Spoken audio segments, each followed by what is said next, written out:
वृंदावन का एक भक्त ठाकुर जी को बहुत प्रेम करता था। भाव विभोर होकर नित्य प्रतिदिन उनका श्रृंगार करता था।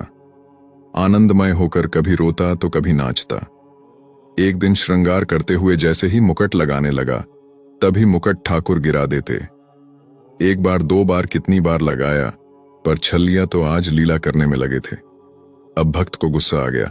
वो ठाकुर से कहने लगा, तोह को तेरे बाबा की कसम मुकुट लगाई ले, पर ठाकुर तो ठाकुर है, वो किसी की कसम माने ही नहीं जब नहीं लगाया। तो भक्त बोला, तो को तेरी मैया की कसम। ठाकुर जी माने नहीं। अब भक्त का गुस्सा और बढ़ गया। उसने सबकी कसम दे दी। तो है मेरी कसम, तोरी गायों की कसम, तोरे सखां की कसम, तोरी गोपियों की कसम, तोरे ग्वालों की कसम, सबकी कसम दे दी। पर ठाकुर तो टस से मस न हुए। अब भक्त बहुत परेशान हो गया और दुखी भी। फिर खींच गया और गुस्से में बोला, ए गोपियन के रसिया, ए छलिया, गोपियन के दीवाने, तो को तोरी राधा की कसम है, अब तो मुकुट लगा ले। बस फिर क्या था, ठाकुर जी ने झट से मुकुट धारण कर लिया। अब भक्त भी चिढ़ गया।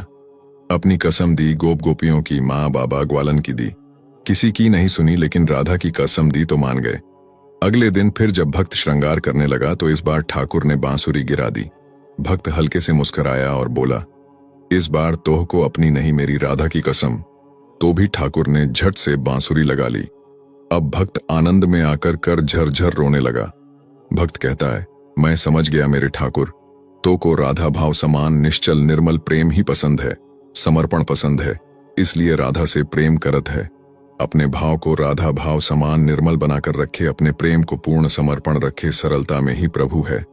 हे मेरी राधेजू, सारी रौनक देख ली जमाने की, मगर जो सुकून तेरे चरणों में है वो कहीं नहीं।